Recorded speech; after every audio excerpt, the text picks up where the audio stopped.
لوگ تھے جن کے بارے میں یہ بیان کیا گیا ہے کہ وہ لڑکیوں کو زندہ دفن کر دیا کرتے تھے۔ دنیا کے تمام ادیان و مذاہب میں عورتوں کی کوئی ویلو نہیں تھی اور گری نظروں سے ان کو دیکھا جاتا تھا، لیکن اسلام نے ان کو مقام و مرتبہ دیا اور ان کی تعلیم و تربیت پر زور دیا۔ ماں کے قدموں کے نیچے جنت بتایا، باپ کے قدموں کے نیچے نہیں بتایا، ماں کے قدموں کے نیچے جنت۔ الجنت ان الجنت تحت اقدام الامہات، ماں کے قدموں کے نیچے جنت۔ اسی طرح سے بچیوں کی صحیح تعلیم اور تربیت پر جنت کی بشارت رسول اکرم صلی اللہ علیہ وسلم نے۔ آپ صلی اللہ علیہ وسلم نے یہاں تک کہا کہ اگر کسی کی 3 بچیاں ہیں، بعض روایتوں میں 2 کا بھی ہے، کہ اگر وہ 3 بچیوں کی یا 2 بچیوں کی صحیح تعلیم و تربیت کرتا ہے اور بڑی ہو جاتی ہیں تو ان کی صحیح تعلیم و تربیت کے بعد پھر ان کی ساتھ اچھا سلوک کرتا ہے اور اچھا رشتہ طے کر دیتا ہے تو اللہ کے نبی صلی اللہ علیہ وسلم نے فرمایا وہ قیامت کے دن میرے ساتھ ایسے ہوگا۔ آپ نے وسطیٰ اور سبابہ کو ملا کر بتایا، 2 انگلیوں کو، بیچ والی اور شہادت کی انگلی، اس کو سبابہ عربی میں کہا جاتا ہے اور اس کو وسطیٰ کہا جاتا ہے، انگلیوں کے نام ہیں۔ تو سبابہ اور وسطیٰ کو ملا کے رسول اکرم صلی اللہ علیہ وسلم نے کہا کہ میرے ساتھ اس طرح سے قیامت کے دن ہوگا، جنت میں میرے ساتھ۔ کون؟ جس نے 3 بچیوں کی یا 2 بچیوں کی صحیح تعلیم و تربیت کیا اور اچھا سلوک کیا ان کے ساتھ، تو اس طرح سے میرے ساتھ ہوگا جنت، میرے قریب قربت نصیب ہوگی، رسول اللہ صلی اللہ علیہ وسلم کی صحبت نصیب۔ لڑکوں کی تربیت پر یہ فضیلت رسول اللہ صلی اللہ علیہ وسلم نے نہیں بتائی، زور دیا گیا سب کی تعلیم و تربیت پر، لیکن بچیوں کی تعلیم و تربیت پر مزید زور دیا گیا کیونکہ ان کو گری نظروں سے دیکھا جاتا، اونچا مقام دیا اللہ رب العزت نے اور رسول اکرم صلی اللہ علیہ وسلم۔ قرآن کریم کے اندر پڑھتے ہوں گے آیت وَإِذَا الْمَوْءُودَةُ سُئِلَتْ بِأَيِّ ذَنبٍ قُتِلَتْ، زندہ دفن کی گئی بچیوں سے قیامت کے دن پوچھا جائے گا کہ کس گناہ کی پاداش میں تمہیں دفن کیا گیا۔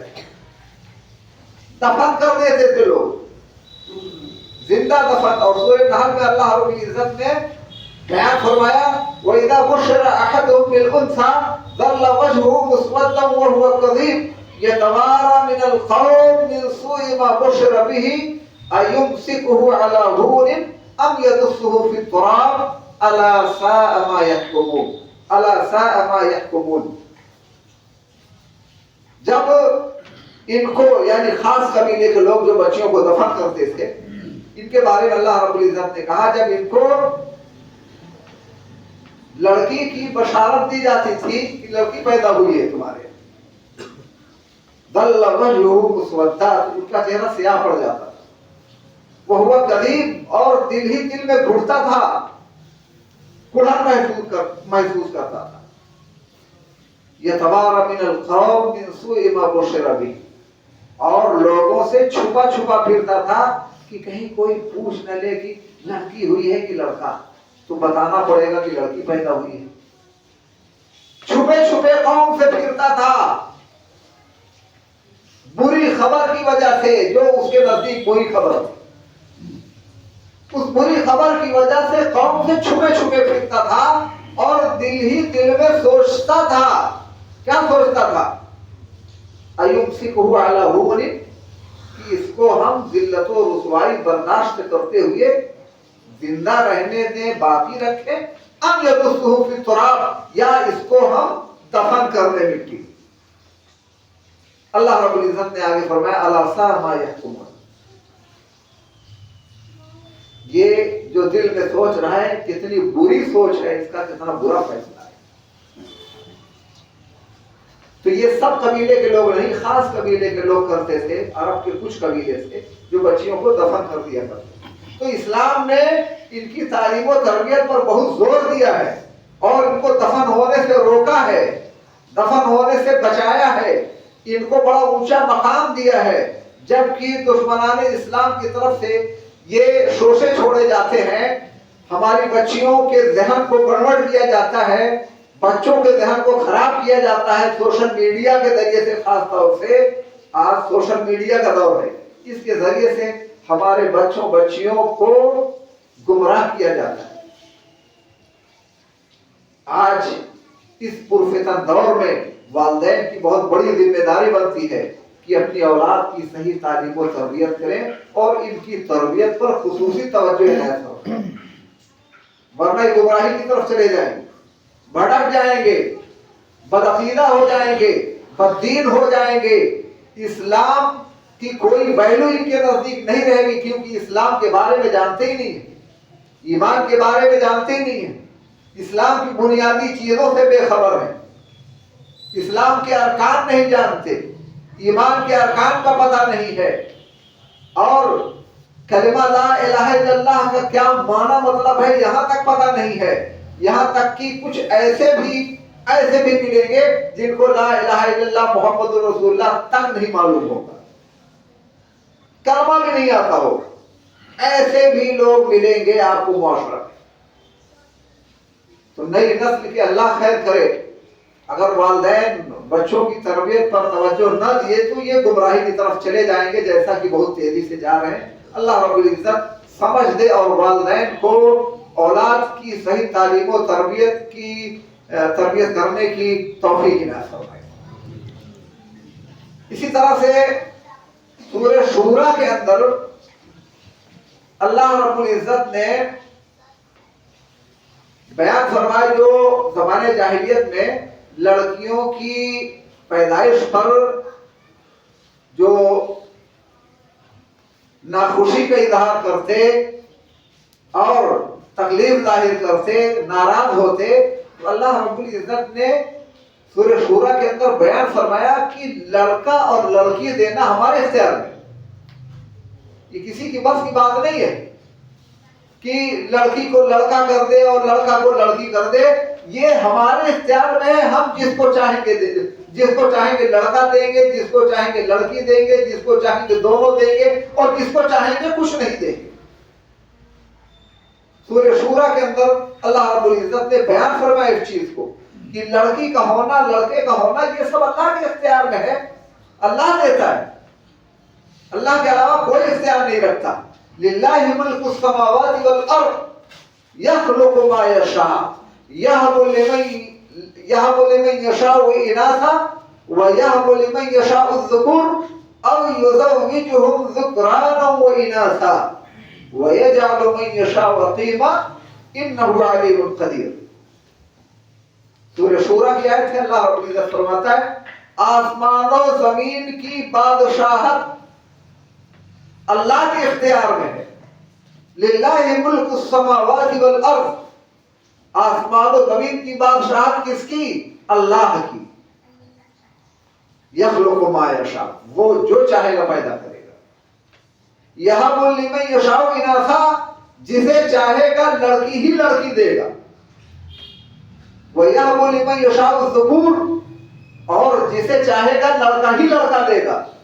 أَوْ يُزَوِّجُهُمْ ذُكْرَانًا وَإِنَاثًا، اور جسے چاہے گا دونوں دے گا، لڑکی بھی اور لڑکا بھی۔ وَيَجْعَلُ مَن يَشَاءُ عَقِيمًا، اور جسے چاہے گا بانجھ بنا دے گا، کچھ نہیں دے گا، بے اولاد کر دے گا۔ یہ اللہ کے اختیار ہے۔ اس آیت کریمہ کو ہمارے استاد محترم جامعہ سلفیہ بنارس میں جب پڑھا رہے تھے تو ایک بنارس کا دلچسپ واقعہ سنایا تھا، وہ یہ آیت آتی ہے وہ واقعہ ذہن پہ آ جاتا ہے۔ واقعہ سنایا تھا کہ بنارس میں ایک گھر میں 4 سگے بھائی تھے اور اس آیت کے بالکل مصداق تھے، سمجھ گئے ہوں، اس آیت کے مصداق تھے۔ سورہ شورا کی جو آیت ابھی میں نے پیش کی ہے، اس آیت کے بالکل مصداق تھے، آیت اوپر پھٹ آتی تھی. کیوں؟ ایک بھائی کے پاس لڑکی ہی لڑکی تھی، ایک بھائی کے پاس لڑکا ہی لڑکا تھا، لڑکیاں نہیں تھی. ایک بھائی کے پاس دونوں طرح کی اولاد تھی، لڑکی اور لڑکے دونوں تھے، اور ایک بھائی لا ولد تھا، کوئی اولاد اس کی نہیں تھی. تو یہ آیت کریمہ بالکل فٹ آتی تھی. تو ایسا اللہ تعالیٰ کبھی دکھا دیتا ہے کہ دیکھیے اس آیت میں 4 طرح کا ذکر ہے، 4 طرح کے لوگوں کا، اور وہ 4 بھائی تھے بالکل ایسے ہی تھے. ایک کے پاس لڑکی ہی لڑکی، ایک کے پاس لڑکا ہی لڑکا، ایک کے پاس لڑکی لڑکے دونوں، ایک کے پاس کوئی اولاد نہیں تھی. تو اولاد بہت بڑی نعمت، لڑکی ہو یا لڑکا بہت بڑی نعمت ہے. ان سے اس نعمت کی قدر پوچھی جائے جن کے پاس کوئی اولاد نہیں ہے. وہ در در بھٹکتے ہیں یہاں تک کہ اولاد کے لیے کہ اولاد مل جائے، حاصل ہو جائے، اپنا عقیدہ اور ایمان تک بیچ دیتے ہیں. جی ہاں، بہت ساری مثالیں ہیں، میں ادھارنا چاہوں گا کیونکہ وقت مختصر رہتا ہے. تو لڑکی ہو یا لڑکا، یہ اللہ کی بہت بڑی نعمت ہے. ہم نے بتایا ان سے اس نعمت کی قدر پوچھیے جن کے پاس کوئی اولاد نہیں ہے.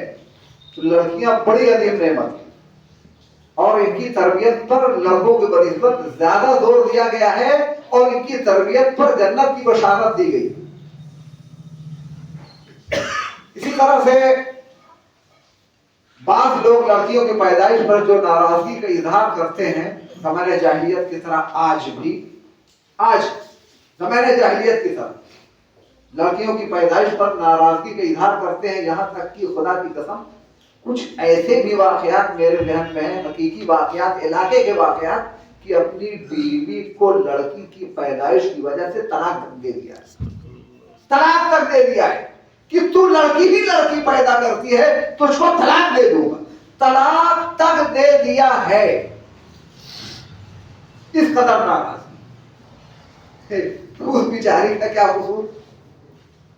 اگر پڑھے ہوتے قرآن اور حدیث، دین کی تعلیم ہوتی تو ایسا کبھی نہ کرتے.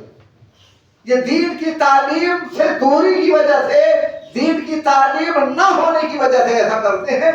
نہیں تو دین کی تعلیم لیے ہوتے تو جانتے کہ یہ اللہ کے اختیار میں ہے. بندے اللہ کے اختیار میں یہ چیزیں ہیں، کسی کے اختیار میں نہیں ہے. اور پھر تجھ کو اولاد مل رہی ہے، کتنی بڑی نعمت سے اللہ نواز رہا ہے، تو ناراض ہو رہا ہے اور بیوی کو طلاق دے دیتا ہے یا ناراض رہتا ہے اس سے وغیرہ وغیرہ. جی کھیت میں اناج تو ڈالا، تو اناج تو ڈالا، اور پھر جو ہے قصوروار اس کو ٹھہراتا ہے. اگر دیکھا جائے تو قصوروار تو ہے. بیویوں کو کھیتیوں سے رب نے تشبیہ دی ہے، نساؤکم حرث لکم فاتوا حرثکم ان شئتم. تمہاری بیویاں تمہاری کھیتی ہیں، تو بیج جیسے ڈالیں گے ویسے اناج اگے گا. تو اسی طرح سے یہاں بھی سمجھ لینا چاہیے وہ قصوروار نہیں ہے. ہاں ایک طریقے سے دیکھا جائے تو تم قصوروار ہے، حالانکہ کوئی قصوروار نہیں ہے، لیکن اگر دیکھا جائے تو تم قصوروار ہے، وہ بڑی قصوروار ہے. وہ اپنے سے تھوڑی لڑکی پیدا کر دے، اس کے اختیار میں تھوڑی ہے یہ کہ اس کو طلاق دے دیتا ہے، ناراض ہوتا ہے. اور کبھی ایسا ہوتا ہے کہ جس سے بندہ ناراض ہوتا ہے، جس کو برا سمجھتا ہے، اللہ کی کوئی مصلحت ہوتی ہے، اسی کو اس کے لیے بھلائی ہوتی ہے. کبھی ہم کسی چیز کو ناپسند کرتے ہیں کہ یہ بہت خراب ہے، یہ بہت بیکار ہے، ایسا نہیں ہونا چاہیے. اور یہ خاص طور سے لڑکی کی پیدائش کے موقع پر، یہ لڑکی پیدا ہو گئی، ہو سکتا ہے اسی میں تیرے لیے خیر ہو. رب نے کہا ہے قرآن کریم کے اندر، عَسَىٰ أَن تَكْرَهُوا شَيْئًا وَهُوَ خَيْرٌ لَكُمْ. جس کو تم ناپسند کرتے ہو سکتا ہے اس میں تمہارے لیے خیر ہو. تو لڑکی کی پیدائش پر ناراضگی کی اظہار کر رہا ہے اور اس کو ناپسند کر رہا ہے، ہو سکتا ہے تیرے لیے اسی میں بھلائی ہو، خیر ہو. اور یقیناً اس میں خیر ہوتا ہے. بچے تو بہت کم والدین کے فرما بردار ہوتے ہیں، بچوں کے بنسبت بچیاں خدا کی قسم زیادہ فرما بردار ہوتی ہیں. یہ مشاہدہ ہے اور آپ بھی اس کو جانتے ہوں گے، دیکھے ہوں کہ لڑکوں کے بنسبت لڑکیاں زیادہ ماں باپ کی فرما بردار ہوتی ہیں. جب بچے پیچھے ہٹ جاتے ہیں، بڑھاپے میں خاص طور سے سیوا خدمت سے جب پیچھے ہٹ جاتے ہیں، اور جب ماں باپ چلنے پھرنے کے لائق نہیں ہوتے، تو گندگی بچیاں ہی صاف کرتی ہیں. عام طور سے یہ دیکھا جاتا ہے، ماں باپ کی سیوا خدمت عام طور سے بچیاں ہی بڑھاپے میں کرتی ہیں. بچہ تو پیچھے ہٹ جاتا ہے. سب نہیں، نافرمان جو ہوں گے والدین، سب کو ہم نہیں کہتے، نہیں تو ایک سے ایک نیک اولاد ہوتی ہے، ماں باپ کی سیوا خدمت کرتی ہے، خیال کرتی ہے، اور خاص طور سے بڑھاپے میں ان کی سیوا خدمت کرتی ہے. لیکن بہت سے ایسے ہوتے ہیں کہ، اور ان کی بہت ساری مثالیں موجود ہیں. ایک واقعہ کسی پیپر میں نے پڑھا تھا، بمبئی روزنامہ اردو، ایک پیپر میں میں نے دیکھا تھا کہ ایک شخص اپنی والدہ کا مرنے کے بعد انگوٹھا کاٹ لیا. انگوٹھا کاٹ لیا. ایک شخص کہنا ہے کہ میں بینک میں گیا ہوا تھا، وہاں انگوٹھا کا مسئلہ چل رہا تھا. میں سوچا کیا انگوٹھا کا مسئلہ بینک میں بچا ہوا ہے. تو میں نے دریافت کیا تو مینیجر نے بتایا کہ ایک شخص اپنی ماں کا انگوٹھا مرنے کے بعد کاٹ لیا. وہ پینشن لیا کرتی تھی، پینشن، اور کسی زمانے میں 400 روپیہ پینشن تھی، 400 سے. تو انگوٹھا اس لیے کاٹ لیا تھا کہ اب ماں تو مر گئی، پینشن نہیں ملے گی، تو انگوٹھا کاٹ لیں گے، انگوٹھا لگا کے لے جائیں گے، اور اس کو لوشن وغیرہ جیسے بھی اس کو محفوظ کر لیا، اور وہ انگوٹھا لگا کے لے جاتا اور پیسہ نکال لاتا. ایک دن مینیجر نے کہا کہ کبھی اپنی امی کو ساتھ میں لایا کرو، تم لاتے ہی نہیں ہو، امی کو ساتھ میں لاؤ. اور وہ مجبوری ظاہر کرنے لگا. تو اس کو غصہ ہوا مینیجر کو. اس نے کہا کہ نہیں، اب لے کے آؤ گے تبھی پیسہ ملے گا، ایسے نہیں ملے گا. تو اور وہ رونے دھونے لگا، پریشان ہو گیا. تو اور زیادہ شک ہوا. کہا اچھا ہم تمہارے ساتھ چلتے ہیں، گھر لے چلو. اب وہ حقیقت بتا دیا کہ یہ مسئلہ ہے مینیجر صاحب، اسی وجہ سے میں نہیں لے جانا چاہتا تھا آپ کو گھر، یہ مسئلہ ہے. ماں جب مر گئی تھی تو انگوٹھا کاٹ لیا. تو ایسے واقعات، سچے واقعات ملتے ہیں. ایک شخص نے اپنے باپ کو قتل کر دیا 2 لاکھ روپے کے لیے، کاروبار کے لیے ہم کو پیسہ دو.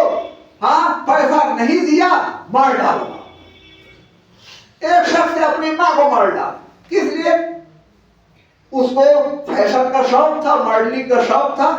ماں پیسہ نہیں دے پائی، مار ڈالا. آئے دن اس طرح کے واقعات آتے رہتے ہیں نیوز پیپر وغیرہ. مار ڈالا ماں کو. ایک شخص کو عدالت میں پیش کیا گیا، اور ایک عورت آئی، کہا کہ جج صاحب میرا مطالبہ ہے کہ اس کو پھانسی کی سزا ہو. جج حیران، یہ کون عورت ہے جو ایسا کہہ رہی، پھانسی کا مطالبہ کر رہی ہے؟ کہا کیا بات کیا ہے؟ کہا میں کوئی اور نہیں، اس بچے کی ماں ہوں، جس کا فیصلہ ہونا ہے، اس کی ماں ہوں میں.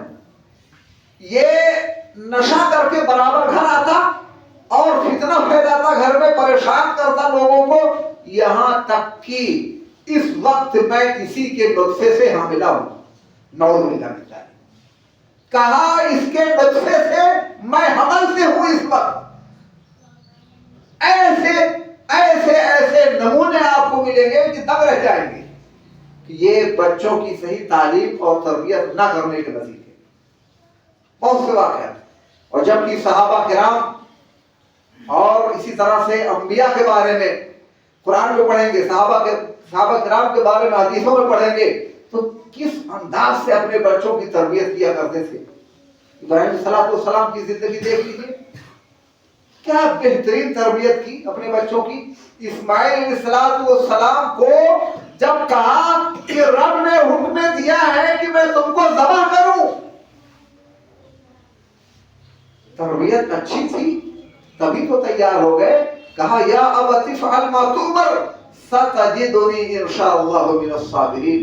اے میرے ابو جان، آپ رب کے حکم کو پورا کر ڈالیے، رب نے حکم دیا ہے، میں تیار ہوں ذبح کر دیجیے. اللہ. یعقوب علیہ السلام موت کا وقت قریب آیا، بچوں کی تربیت کا اتنا خیال، اکٹھا کیے. آؤ بچوں سامنے آؤ، سب بچوں کو اکٹھا کر کے کہتے ہیں کہ ما تعبدون من بعدی، میرے مرنے کے بعد کس کی عبادت کرو گے؟ میرے مرنے کے بعد تم لوگ کس کی عبادت کرو گے یہ بتاؤ. اس کی فکر عقیدہ کی. سب سے بڑی فکر اولاد کی بچوں کے تعلق سے یہی ہونی چاہیے. کیا عقیدہ درست ہے کہ نہیں ہے؟ توحید پر قائم ہے ہمارا بچہ کہ نہیں ہے؟ کہیں اس کی زندگی میں شرک تو نہیں گھسا ہوا ہے؟ اور اگر شرک گھسا ہے تو سب سے پہلے اس کو دور کرنے کی کوشش کریں. کیوں؟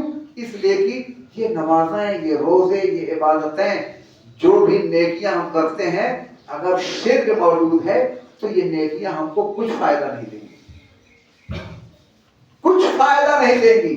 ساری نیکیاں ہماری بیکار اور اکارت چلی جائیں گی اگر ہماری زندگی میں شرک گھسا ہوا ہے. لہذا سب سے زیادہ اس سے ڈرنا چاہیے. اور انبیاء اپنے بچوں کی تعلیم اور تربیت جب کرتے تو سب سے زیادہ اسی پہ زور دیتے کہ عقیدہ درست رہے، بھٹکنے نہ پائے، شرک نہ آنے پائے، بدعقیدگی نہ آنے پائے. تو یعقوب علیہ السلام نے کہا ما تعبدون من بعدی، میرے بعد تم لوگ اے بیٹو بتاؤ کس کی عبادت کرو گے؟ قالوا نعبد الہک والہ آبائک ابراہیم واسماعیل واسحاق الہا واحدا ونحن له مسلمون. کہا ہم آپ کے معبود کی، آپ کے باپ دادا ابراہیم، اسماعیل، اسحاق کے معبود کی، ایک معبود کی عبادت کریں گے. وَنَحْنُ لَهُ مُسْلِمُونَ، اور پوری زندگی اس کی فرما برداری کریں گے، فرما بردار رہیں گے رب. اللہ اکبر. یہ جواب بچوں کی طرف سے ملا، باپ کو خوشی ہوئی ہوگی کہ نہیں ہوئی ہوگی کہ ہمارے بچوں کا عقیدہ اچھا ہے، بد عقیدہ نہیں ہوئے، عقیدہ اچھا ہے، تربیت اچھی کی تھی. انہی کے بیٹے یعقوب علیہ السلام کے بیٹے یوسف علیہ السلام نے، انہی کے بیٹے یوسف علیہ السلام کو جب جیل میں ڈالا گیا تھا، عزیز مصر نے جب جیل میں ڈالا بیوی کے الزام کی وجہ سے، بیوی نے الزام لگایا، جیل میں ڈالا، حالانکہ اس کو سب معلوم ہو گیا تھا. اور یوسف علیہ السلام جیل میں رہنا پسند بھی کیے کہ میں جیل میں مجھ کو رہنے دیا جائے، جیل کیا جائے. یوسف علیہ السلام جیل میں تھے. جیل کے اندر دو لوگ ان کے پاس خواب کی تعبیر پوچھنے آئے. سورہ یوسف پڑھیں گے تو آپ کو واقعہ ملے گا. خواب کی تعبیر پوچھنے آئے دو لوگ. ایک نے کہا میں خواب میں دیکھا ہوں کہ سر پہ ٹوکری لیا ہوں، روٹی ٹوکری، اور چڑیاں اس میں سے لے کے کھا رہے ہیں. اچھا. ایک نے کہا میں نے خواب میں دیکھا ہے 7 موٹی گائیں ہیں، 7 دبلی گائیں ہیں، 7 ہری بالیاں ہیں اور 7 خشک بالیاں ہیں. کیا تعبیر ہوگی؟ کہا ابھی کھانا پینا کھا لو تو بتائیں گے، کھانا پینا کھا لو اس کے بعد بتائیں گے.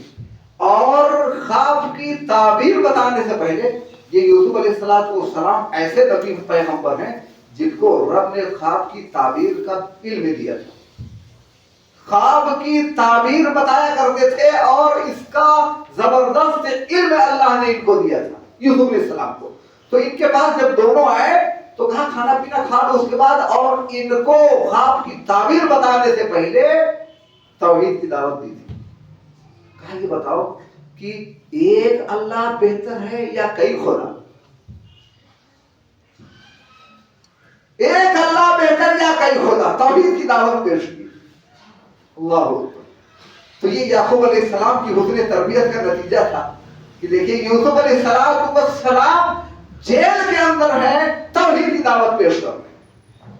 لقمان علیہ السلام کا واقعہ پڑھیں سورہ لقمان میں. لقمان علیہ السلام بیٹے کو 10 اہم چیزوں کی نصیحت کی تھی، وصیت کی تھی.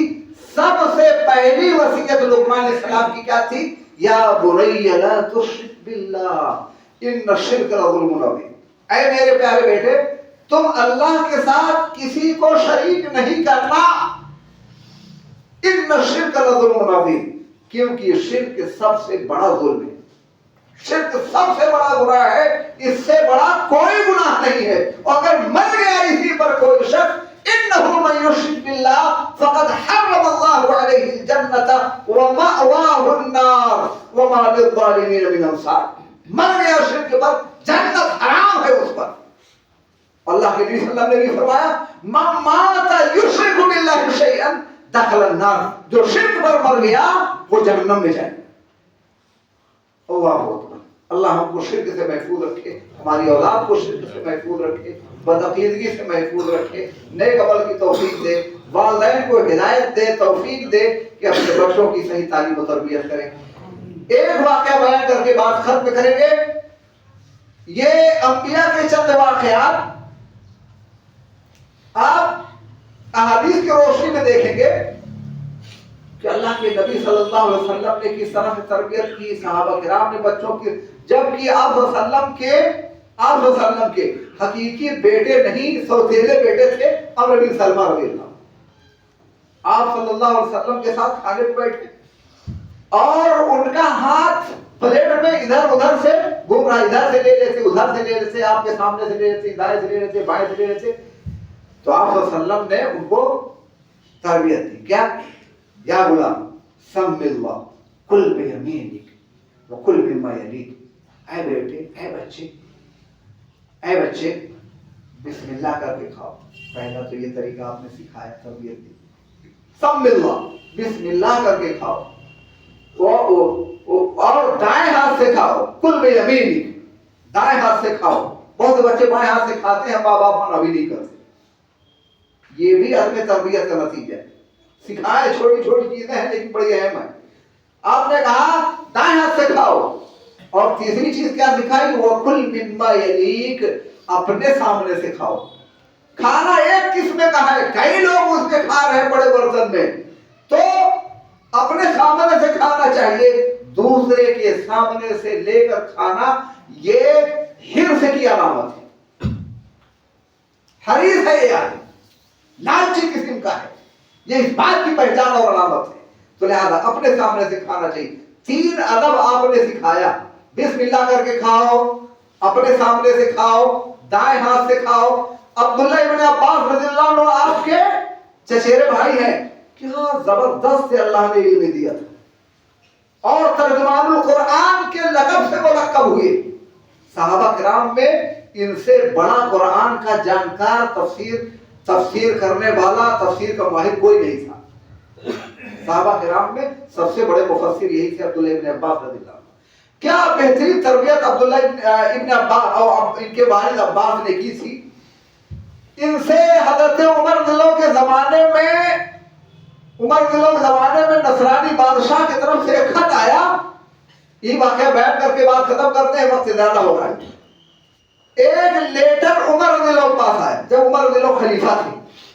خط آیا ایک نصرانی بادشاہ کے پاس سے، 4 سوال اس نے لکھ کے بھیجا حضرت عمر کے پاس. کیا کہا؟ وہ کون شخص کہ وہ کون 2 بھائی ہیں جو جڑواں پیدا ہوئے ہیں، ایک ہی ساتھ پیدائش ہوئی ایک دن، اور ایک ہی دن دونوں بھائی کی وفات ہوئی ہے، اور ایک بھائی اپنے دوسرے بھائی سے 100 سال کا بڑا ہے، ایک 100 سال کا چھوٹا ہے. ایسا کیوں ہوا، کیسے ہوا؟ اس کا جواب آسمانی کتاب کی روشنی میں چاہیے. دوسرا سوال، وہ کون سی سرزمین جہاں پر سورج کی کرنیں صرف ایک بار پڑی ہیں، اس سے پہلے نہ کبھی پڑی تھی نہ اس کے بعد پڑے گی؟ تیسرا سوال، وہ کون سی قبر جو اپنے مدفون کو لے کر سیر کراتی ہے، قبر بھی زندہ مدفون بھی زندہ، اور پھر مدفون باہر آتا ہے قبر سے اور پھر کچھ زمانے تک زندگی پا کر پھر وفات پاتا ہے، وہ کون سی قبر ہے؟ چوتھا سوال، کہا وہ کون سا قیدی ہے جو قید خانے میں ہے اور اس کو سانس لینے کی اجازت نہیں ہے اور بغیر سانس لیے زندہ رہتا ہے؟ کہا یہ چاروں سوالوں کا جواب نصرانی بادشاہ نے بھیجا حضرت عمر کے بعد، کہا چاروں سوالوں کا جواب آسمانی کتابوں کی روشنی میں چاہیے۔ عمر رضی اللہ عنہ کے پاس جب لیٹا ہے، سوال پڑھتے ہیں، کیسے ہو سکتا ہے، ایسا کیسے ہو سکتا ہے کہ دونوں بھائی ایک ساتھ پیدا ہوئے، ایک ساتھ وفات ہوئی، اور 100 سال کا بڑا 100 سال کا چھوٹا، ایسے کیسے ہو سکتا ہے؟ جیسا کہ آپ بھی سوچتے ہوں گے ایسا ہو ممکن ہے؟ سمجھ میں بات آتی نہیں آتی؟ لیکن اللہ نے عبداللہ بن عباس رضی اللہ عنہما کو اتنا گہرا علم دیا تھا اور تفسیر کے اتنے ماہر، تفسیر ابن عباس، اللہ جزائے خیر دے ہمارے آصف بھائی کو، ان کے ساتھیوں کو، تفسیر ابن عباس میں نے زندگی میں پہلی بار کربلا میں دیکھی، شاید مسجد میں تفسیر ابن عباس، زندگی میں پہلے نام سنا کرتا تھا، پڑھا کرتا تھا، دیکھا نہیں تھا، اتنی نایاب کتاب ہے ماشاءاللہ تفسیر ابن عباس۔ تو تفسیر ابن عباس رضی اللہ عنہ بہت بڑے مفسر، قرآن کے بہت بڑے معنی، اور اللہ کے رسول کی دعا کی برکت بھی تھی۔ آپ صلی اللہ علیہ وسلم نے دعا کیا تھا اللہم علمہ الکتاب، اپنے سینے سے چمٹا کے، بخاری شریف کی روایت ہے، اپنے سینے سے چمٹایا ایک مرتبہ رسول اللہ صلی اللہ علیہ وسلم نے عبداللہ بن عباس رضی اللہ عنہ کو، اور کہا اللہم علمہ الکتاب، اے اللہ اس بچے کو کتاب کا علم عطا کر۔ ایسا زبردست سے اللہ نے علم عطا کیا عبداللہ بن عباس رضی اللہ عنہ کو کہ صحابہ کرام میں سب پر تفوق لے گئے۔ تو ان کی تفسیر یہاں پر تفسیر ابن عباس ہے ماشاءاللہ، آپ لوگ دیکھیں تو حضرت عمر رضی اللہ عنہ عجیب و غریب سوال نصرانی بادشاہ کی طرف سے آئے، کہا بلاؤ ابن عباس کو، ابن عباس کو بلایا گیا، کہا ابن عباس، عبداللہ ابن عباس، کہا عبداللہ ابن عباس یہ دیکھیے سوال آیا ہے، اس کا جواب آپ کو لکھنا ہے۔ لے گئے، جواب لکھنا شروع کیا، غور کیے، جواب لکھنا شروع کیا۔ پہلے سوال کا جواب کیا لکھا معلوم ہے؟ عزیر علیہ السلام اور ان کے بھائی کا یہ واقعہ ہے، ایک ساتھ پیدا ہوئی، ایک ساتھ وفات، 100 سال کے چھوٹے، 100 سال کے بڑے۔ کہا یہ عزیر علیہ السلام کا واقعہ ہے اور ان کے بھائی کا، ایک ساتھ یہ پیدا ہوئے تھے، عزیر علیہ السلام اور ان کا بھائی دونوں پیدا ہوئے تھے اور ایک ہی دن وفات ہوئی تھی۔ عزیر علیہ السلام کو اللہ رب العزت نے 100 سال کے لیے موت کی نیند سلا دیا تھا، جس کا ذکر اللہ نے سورہ بقرہ میں کیا ہے، فَأَمَاتَهُ اللَّهُ مِئَةَ عَامٍ، 100 سال کے لیے ان کو موت کی نیند سلا دیا تھا۔ تو اس اعتبار سے وہ 100 سال کے اپنے بھائی سے چھوٹے ہو گئے۔ یہ واقعہ عزیر علیہ السلام کے بھائی۔ دوسرا سوال، دوسرے سوال کا جواب لکھا کہ وہ سرزمین جہاں پر ایک ہی مرتبہ سورج کی کرنیں پڑی ہے، اس سے پہلے نہ پڑی تھی نہ بعد میں پڑے گی، وہ بحر قلزم کی تہ ہے۔ موسیٰ علیہ السلام نے لاٹھی ماری تھی اور راستہ بن گیا تھا، پار ہوئے تھے، اور فرعون بھی جا رہے تھے، ان کو اللہ نے ڈبو دیا، موسیٰ علیہ السلام کو حکم دیا لاٹھی مارو، پھر پانی جاری ہو گیا۔ تو وہاں جو پانی رک گیا تھا، سورج کی کرنیں اس دھرتی پر ایک بار پڑی ہے بس، اس سے پہلے نہ پڑی تھی نہ اس کے بعد پڑی۔ اور کہا جو قبر کے بارے میں سوال ہے کہ وہ کون سی قبر، تو وہ یونس علیہ السلام کی مچھلی ہے، وہ قبر گویا یونس علیہ السلام کے لیے تھی۔ یونس علیہ السلام مچھلی کے پیٹ میں چلے گئے تھے، واقعہ قرآن کے اندر ہے، مچھلی کے پیٹ میں تھے، ایک مدت تک تھے، اس کے بعد مچھلی باہر نکالتی ہے، کچھ دن دنیا میں رہ کر پھر وفات پاتے ہیں، یہ واقعہ قرآن کے اندر ہے، کوئی من گھڑت واقعہ نہیں ہے، آسمانی کتاب میں ہے۔ اور اسی طرح سے چوتھے سوال کا جواب دیا کہ وہ قیدی وہ جنین ہے، ماں کے پیٹ میں پلنے والا بچہ ہے، جس کے بارے میں قرآن میں اور حدیث میں کہیں سانس لینے کا ذکر نہیں ہے۔ بغیر سانس لیے ماں کے پیٹ میں بچہ کیسے زندہ رہتا ہے اللہ بہتر جانے، اللہ اس کو کیسے زندہ رکھتا ہے۔ تو یہ جنین ہے، ماں کے پیٹ میں پلنے والا بچہ ہے، جو پوچھا گیا ہے کہ کون سا قیدی ہے، تو یہی قیدی جنین ہے، ماں کے پیٹ میں پلنے والا بچہ، جس کے سانس لینے کا ذکر قرآن و حدیث کرتا نہیں ہے۔ تو یہ جواب جب لکھ کے بھیجا گیا نصرانی بادشاہ کے پاس، تو نصرانی بادشاہ پڑھتا ہے تو کہتا ہے کہ خدا کی قسم ابھی بھی مسلمانوں میں کوئی نبی زندہ ہے۔ تو اس کا اپنا عقیدہ تھا، جبکہ نبی نہیں، نبی کے صحابہ نبی نہیں، نبی کے صحابہ، نبی کے وارثین زندہ تھے۔ جو نبی نے علم چھوڑا، جو نبی کے علم کے وارثین تھے وہ زندہ تھے۔ عبداللہ ابن عباس جیسی شخصیت زندہ تھی۔ عبداللہ ابن عباس کی کس طرح سے تربیت باپ نے کی تھی، کس طرح سے تربیت رسول اکرم صلی اللہ علیہ وسلم نے کی تھی، اور آپ نے دعا بھی ان کے لیے کیا تھا۔ اور اسی وجہ سے عباس جب حضرت عمر بہت قریب کر لیے عباس کو، عبداللہ ابن عباس کو، تو ایک دن باپ نے کہا عباس رضی اللہ عنہ، بیٹے عمر تم کو بہت قریب کرتے جا رہے ہیں، بہت قریب کرتے جا رہے ہیں، مجھے ایک چیز کا ڈر ہے۔ کیا؟ کہا تین میری نصیحت ہے، تین نصیحت تمہارے لیے۔ عباس رضی اللہ بیٹے عبداللہ ابن عباس سے کہتے ہیں تین نصیحت۔ ایک تو نمبر ایک، تم عمر کے بہت قریب ہو، عمر نے تم کو مشیر بنا لیا ہے، اپنا مشیر بنا لیا ہے، مشیر خاص ہو تم۔ تو تین نصیحت ہے میری۔ نمبر ایک، کبھی راز فاش نہیں کرنا، کیونکہ مشیر رازدار ہوتا ہے، راز فاش نہیں کرنا کبھی۔ نمبر دو، عمر کے سامنے کسی کی غیبت نہیں کرنا کبھی۔ اور نمبر تین، عمر کے سامنے زیادہ ہنسنا وسنا نہیں، ہنسنے سے ویلو کم ہو جاتی ہے انسان کی۔ کہا یہ تین چیزوں کا ضرور خیال کریں۔ یہ تربیت دیکھیے، بہت ساری باتیں ہیں لیکن ایسی وقت آپ کو زیادہ لے لیا، معذرت چاہیں کہ اللہ رب العزت ہم تمام والدین کو اس بات کی توفیق دے کہ ہم اپنے والدین کی، اپنے بچوں کی خصوصی جو ہے ان کی طرف خصوصی توجہ عنایت فرمائیں، اور ان کی تربیت پر خاص توجہ دیں، اور خاص طور سے ان کے عقیدے کی اصلاح کریں، اور شرک سے ان کو دور رکھیں، اور اچھی تعلیم کے ساتھ تربیت پر خاص توجہ دیں، کیونکہ تعلیم بغیر تربیت کے بیکار ہے۔ اور تعلیم کے ساتھ تربیت کس لیے ضروری؟ تربیت اصل عمل ہے۔ علم کے ساتھ اگر عمل نہیں ہے، عمل ہی تربیت ہے، علم کے ساتھ عمل نہیں ہے تو سب بیکار ہے۔ تو لہذا ہم لوگوں کو بھی جو بھی قرآن حدیث کا علم ملتا ہے، اللہ رب العزت کی عزت سے دعا ہے کہ العالمین ہم تمام لوگوں کو بھی علم پر عمل کی توفیق دے، کیونکہ علم کے ساتھ عمل ہی تربیت ہے۔ اللہ رب العزت سے دعا ہے کہ ہم تمام لوگوں کو جب تک دنیا میں زندہ رکھے ایمان پر خاتمہ ہو، ایمان پر واخر دعوانا الحمد للہ رب العالمین۔ بارک اللہ لنا ولکم فی القرآن العظیم ونفعني وإياكم بالآيات والذکر الحکیم، انہ تعالی جواد کریم مجید۔